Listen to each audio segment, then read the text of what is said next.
the token guy, that's going through a transition, and maybe how that third tip could be something for someone going through a life transition and how they need to adjust. Okay.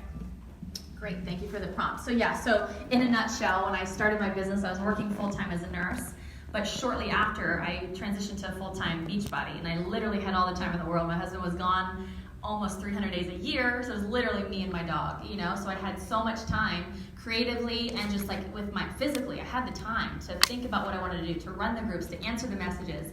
And then life changes, and the transitions happen. And so now I'm very much a part-time coach, full-time mom, but I still have really big goals, and I still want to accomplish similar, if not the same things in my business. So for me, it's not as tangible, but for me, it's all about having grace and really adjusting your plans. And actually was just talking about this today on a little virtual thing at someone's retreat, but I think it's important to be realistic about where you're at in your life. And I don't mean that as a negative thing. I think you should shoot for really big goals. But if you are in a chaotic season of life, then maybe it's not the time to shoot for 15-star that quarter, because nobody wants to feel every single day that you're not getting closer to your goal. So I think it's important to set good, big goals, but they're also realistic, and stop apologizing for the time that you do have to spend in your business. Just do it to the best of your ability. Thank you. So speaking of shooting for 15-star, I have a quick memory to share with you guys. Not this summit, but summit last year. We were leaving New Orleans, and I sat next to Allie on the plane back to Tampa. And her head was down, and she says, things have got to change. I'm going to make a change. And we had kind of sat and chatted about several ideas and things like that. Let me share with you the change that she went through, because she was originally, your lifetime prior to that was 10 star. At that summit, she was 1 star.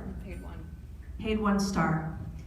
And then within 8 months-ish, went 15 star. So when she says make a change, this girl made a change and was shooting for 15 star. So one of the questions that we have for you, how did you overcome the slumps in this business and remain motivated and keep the faith? Okay, so I'll be really honest. No sugarcoating anything. So the first thing I would say is mark it on your calendar that every 3 months you're going to hit a rough patch. It's very normal that you hit a rough patch in coaching, just because we are in the service industry and you're working with people. There's holidays, back to school, life happens. But for me, I came into coaching thinking that I was never going to hit a slump. I was like, oh, I'm immune to that. That's not going to happen to me. Well, it did. I'm not going to go into my whole story, but pretty much I lost a lot of coaches. My team crumbled. It fell apart. My heart was still into it. I still had the mission, but I had no vision. I had no vision after I lost everyone. I felt like a failure as a leader. I thought there is no way I can ever bounce back from this. I'm going to keep helping people in challenge groups, but I'm never going to hit this goal of 15 star. And I had 15 star on my vision board, or not so much a vision board, but my to-do list since the day I became a coach, once I knew what it was.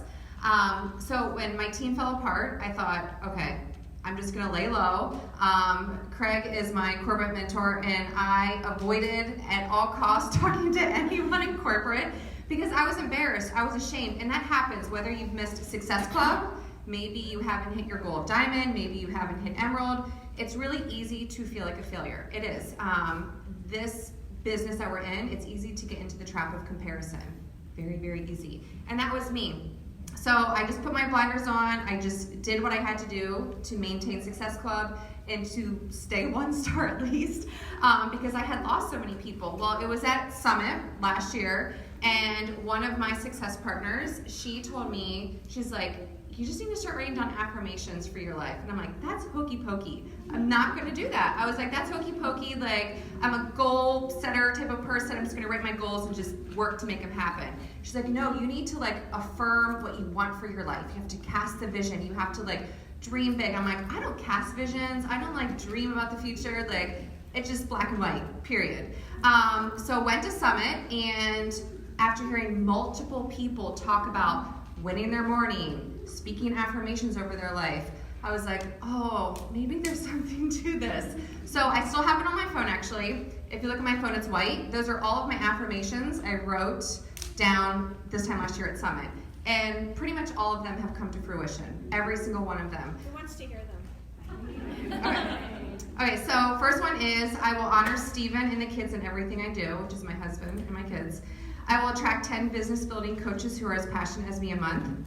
I will be a 15-star diamond coach, and I will earn at least $5K a week. Bam, bam. That's what it says. And I've never taken that off. Like, bam, bam. And I have that on there, and I will never take it off because it made me realize that you have the power over your future in this business. And I literally, this is what I speak to my coach today. I give him a tough love message as well about this, that affirmations plus action equal results. You will not be here 6 years, 4 years, 2 years down the road if you do not have a strong why, a strong affirmation. I look at it as you have your mission. So for me, my mission is to help women find their balance and getting healthy. But the roots are the affirmations. I have the mission, but what are the roots? The roots are that I want to be a debt-free family. We're a debt-free family now. I, want to, help 30 people a month do this. Well, I'm helping 30 people a month. I want to help X amount of people become diamonds, 15-star. They did it. Those are the roots to why I'm here. So when the going gets tough, that's where I show up. Now, specifically, do you want specific actions that I did? Yeah. How about 3? 3? Okay. Well, I'll just be honest with you. When I went to, it was at Summit, I wrote down my affirmations, and I thought, okay, every single day I'm going to win my morning at 5 a.m. So Monday through Friday, I won my morning at 5 a.m. I got up. I literally sat down. For some of you, you've probably heard Girl Wash Your Face. You've listened to Rachel Hollis. She talks about writing your affirmations down every morning. Well, I was doing that before her book came out, okay? So it was in that summer of July, I had started the 80-day obsession test group, and I thought, I am just going to give my all. I'm going to commit for the rest of the year, and I am going to invite 3 coaches a day, every single day. Just 3 people to coaching. That's it. Not 100, 3 people a day to the coach opportunity. I started doing that with Nicolette and Ashley, my other success partner. And then I started to win my mornings every day. And the first thing I would do is I would sit down and I would read all of my affirmations out loud. And I think I had a list of 20 of them. Every day, every morning, from July till now, I still do it. And it was in January that I began to reap the benefits of my labor. It was the winning the morning, speaking my affirmations. It was casting the vision in my team. I would go live and talk to my team even when I had no one on board. They were like, oh, what's 15-star? We only have 1 diamond coach right now. But I casted the vision because that's what I believed in. And then it was in January, I had 36 new coaches who joined my team, and 9 of those 36 became diamonds. And then we became Superstar in April. So, anything else? So Lindsay Stay did say, that's a mouthful. You're going to take notes. So I would recommend you all, not right now because we've got a little bit more to go here, but write down your affirmations. What are your affirmations going to be when you go to bed tonight and when you wake up in the morning for the rest of your life? What are your affirmations going to be? So that is your first call to action. Okay, Jessica? Oh. Okay. So you've been in the business 2 years? Yeah. Okay. I love the aha moments when people start this business. And would you share for us the aha moment for you, not only when you started this business, and maybe it was the same time with the day you started, or the time when you thought, you know what, this is it, I'm going all in. Like, what did that look like for you, and would you share that for everybody? Hi, everyone. Okay, so when I first joined, I joined as a challenger, so I had no intention of working the business at all, actually. And I watched one of the moments I was like, okay, what is this all about? I watched Nicolette go on the Success Club trip, and I was like, I want to be there. And I watched her go to Summit, and I remember like being at home and getting on my computer and like doing the live stream portion of it, and I'm like, I want to be there. And then the real big moment was like they had this group that was going on, and it was the Amazing Race. Is that what it was called? And it was like this group, and you got paired up with other coaches, and we were all pushing, and I like that was the time that I was like, okay, I'm going all in. And all in for me, because I work full time, was I'm getting up at 4 o'clock in the morning and I'm going to start working the business and doing my workout, doing a power hour. And it was hard because that first month I didn't make Success Club, and I was getting up every single morning at 4 o'clock in the morning, and I was like, maybe this isn't for me. But I didn't have any momentum at that point. You know what I mean? I hadn't built my momentum up, and the following month, I think it was September is when I hit Success Club, and I never missed a day, and I just got Legend this past September. So yeah.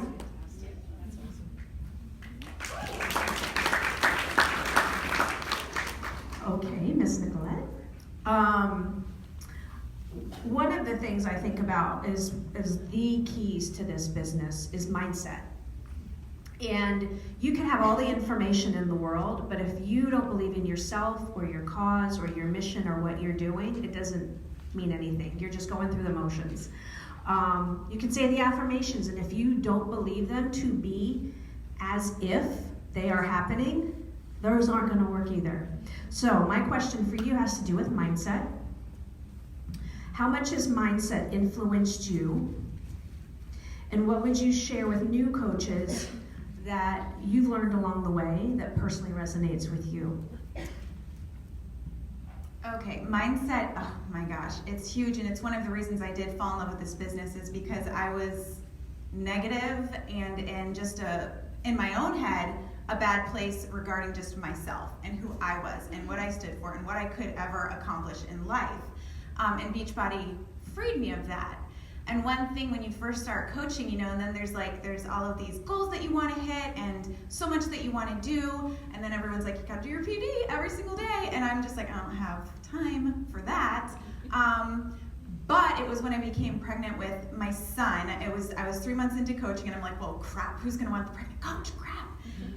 And so, and I had a 10-month-old at that time, so he was totally an accident. And so I started reading Power Thoughts by Joyce Meyer, and that empowered me so much. Not just in like, okay, I can't have 2 babies, I'm gonna survive, but also like, I am powerful. Like, I can do this. There is no reason why I can't.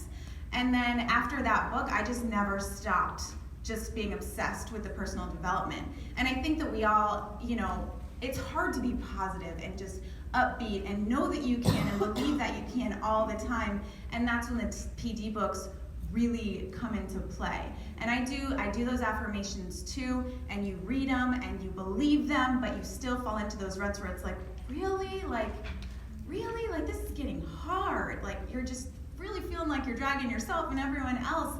And personal development comes into play huge. So I would say every new coach, like, you have to be like, look me in the eyeballs and get a PD book. And I would encourage them to get one that does focus a lot on mindset. Like the compound effect is great. Rock Your Network Marketing Business is great. But what about something that's going to keep them from being like, I can't do this. Nobody's responding to me, so I suck. Or, something that's going to uplift them. So like Power Thoughts, like I mentioned, was a game changer for me. And there's just so much more out there. Obviously, Girl Wash Your Face is just like, hello, we've all, at this point, I'm sure, read it or listened to it. But those really empowering books have been a game changer. Did I answer?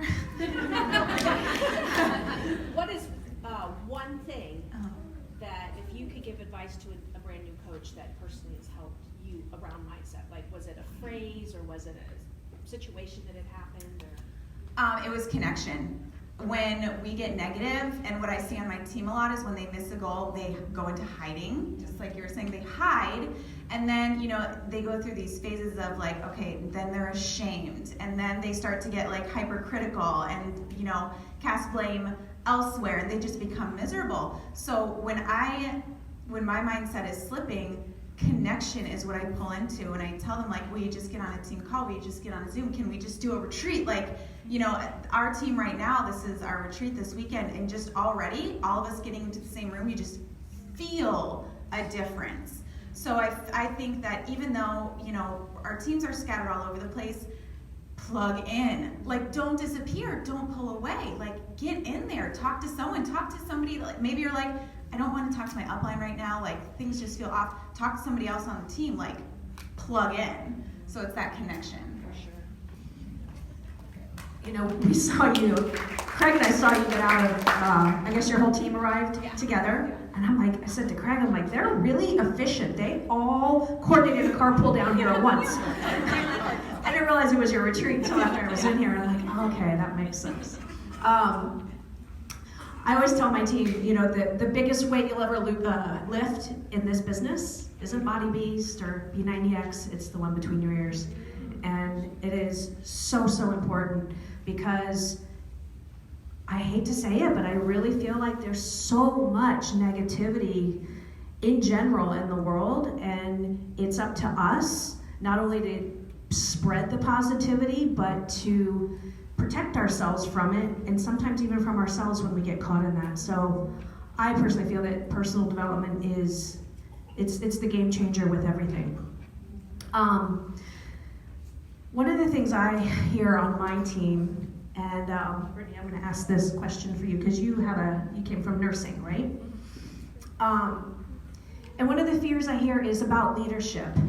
And sometimes we self-sabotage because we may think, well, I've never been in a leadership role before, and I don't want to be responsible for all these people, and what if I'm not a good leader?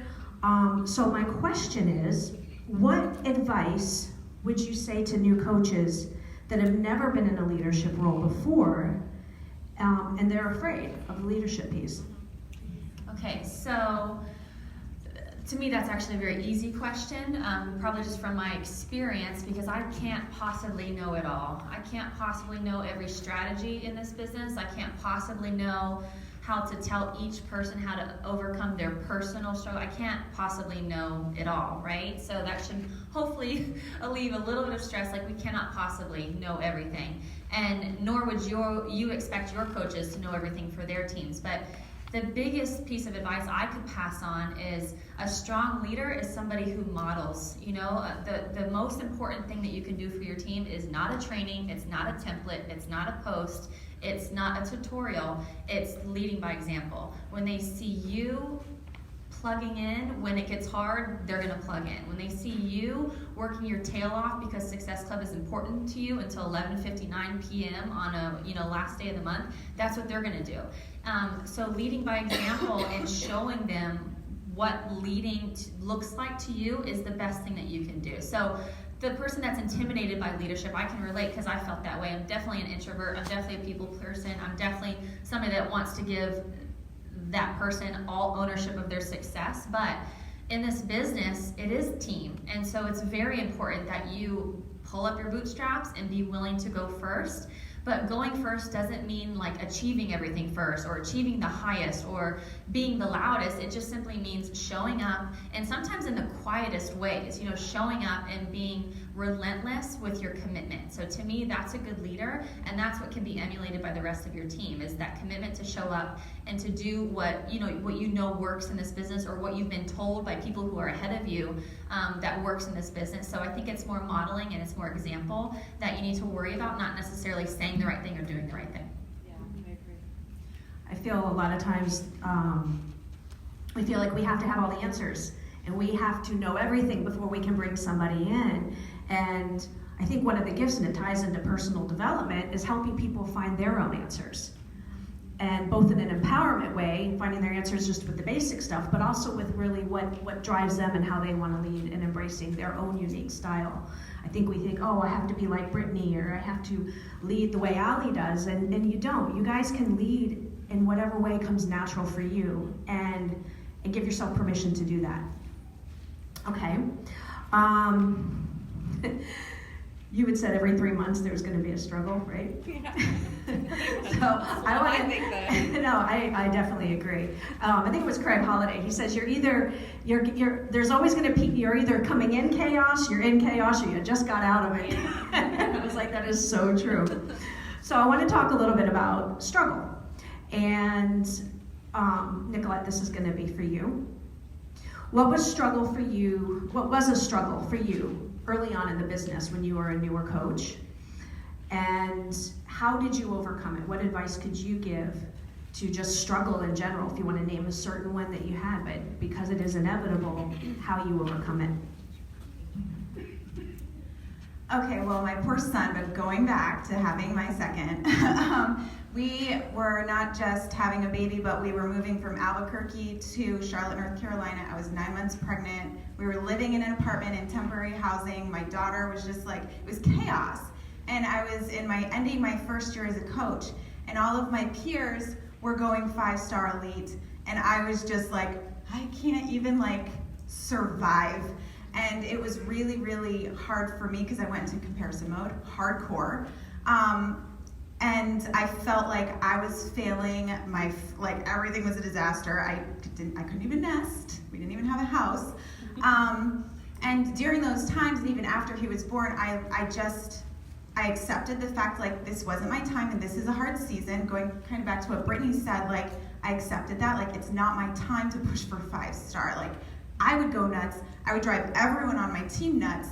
Like this is just not the time. And so I just prioritized my day the way that worked. You know, you can't say life is getting in the way, so I'm going to stop. But you can say I've got a lot going on right now, so I'm going to do an hour here and an hour there, and know that that's good enough. And I can still hit Success Club, and I don't have to be like getting all the accolades right now, but I can still grow my business and help people and do a really good job, and my team can absolutely duplicate that and still grow. And it's so often people, it's like so sad because, well, life happened or this happened, and they back off of social media and they don't post, and their business kind of like goes away, and then they come back into it a few months later and nothing's happening because you lose that trust with your audience. You know, and it makes it 5 times harder to stop and start back up again. And so when those struggles do come about, like when I was trying to figure out 202 in an apartment, like new to everywhere, no family, no help, nothing, I just went back to, I'm going to do a power hour in the morning, and then I'm going to, you know, do a team call, even though I cried before my team calls, because I was like, I just don't know what to say. I don't want to show up, and hi, we're on Zoom, okay, and we're going. And I just was dedicated to that, and it wasn't a ton, it wasn't much, but it was enough in that time, and we still grew a ton. I still hit goals, you know, I'm still extremely proud of everything that we have accomplished as a team and what I did during a super busy season of life. And so you just got to do what's realistic for you, but stay dedicated to that. Don't just say, I give myself permission to stop and to leave my dreams on the table. Just do what you can and keep doing that. Thank you. So when Lindsay Stay gave me this question, and this is for the pregnant one down there, ironically, I said, is this for a marriage or business? How do you keep the fire, passion, and excitement going? The pregnant one, like I said, in business. You're pushing for 5-star, right? You're going to be 5-star elite by the end of the year. Affirmations. Can you share a little bit about what keeps you motivated through maybe morning sickness? And you have a son at home, correct? I have 2. Yeah, so I have a 5 and a 3-year-old. So you've got other kids at home, you've got another one on the way, all kinds of changes and stuff going on, different seasons. You're pushing for a goal. Share with us what keeps the fire and the passion and all of that really lit up inside of you. So I guess it goes back to my why, and my why has evolved so much, obviously, because I had no intention of working the business, and at first it was, you know, very different. But now I work full time. I've never been able to stay at home with any of my children. I've never, at 8 weeks old, I've sent my kids both to daycare. I've never. So my goal, I mean, it's not a goal, it is happening. I'm going to be staying home with this baby when I have him in February. So I will be working PRN as needed because I have that option because I love my physical therapy job. But I'm able to, you know, plug into the business and make this even more of a maybe full-time gig and still have my PT job, and that's what drives me like every single day. And gosh, it's been a hard year, I'm not gonna lie. I've had a lot of ups and downs because we talked about the struggle every 3 months, and I just got out of a struggle. Nicolette knows. But you know what, I opened up my second business center and I was like, I'm gonna do this. And you make the decision and you just go and you lean in to your team, like my team, which I love, and like the Upgraded Alliance. Like that is what makes me like happy. Like they're there to support me when I'm having a hard time. I can message them and I'm not being a burden. They're there to like lift me up and to like support me every step of the way. And I message Nicolette like at 5 o'clock in the morning, every morning. And 11. Yeah. So, I think for me personally, that's what like keeps me going, and doing personal development and leaning into all those places, showing up for team calls. Like that makes me show up even more. So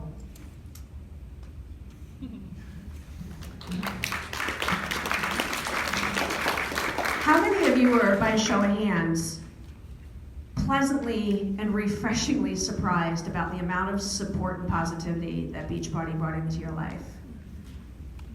Especially compared to what you had in the past, or maybe even that you have at home. I would love to hear from, you kept your hand raised, so I would love to hear from someone from the audience, because we've heard consistent messages up here about community and pulling through struggles with community and personal development and the importance and affirmations and your vital behaviors and sticking to what works from very, very successful coaches up here. And as I said, I think all of these are so important. They all tie together with community because you can pull all of that through a sense of community. And I think that's one of the biggest things this business has done for me, and I would love to hear from someone who would like to share. Okay. Do I come up here? Yes. Come on up here. I was a teacher, so I can yell. What's your name? I'm Leah. Hi guys. Oh, did not expect this. So I was a full-time special ed teacher, or ESE as they say down here, but I was in Boston, so that's what it's called. And I was working myself into the ground. Like, if any of you are teachers, nurses, any professions like that, it was burning the candle at both ends and then still going. And I realized that it wasn't sustainable, and I realized that I was just mentally, emotionally, and physically like hurting. And sorry, I have a lot of feelings about this. And then I found my coach, and she was this girl that I hadn't seen since high school, but she looked happy. And I was like, I knew I needed to do something.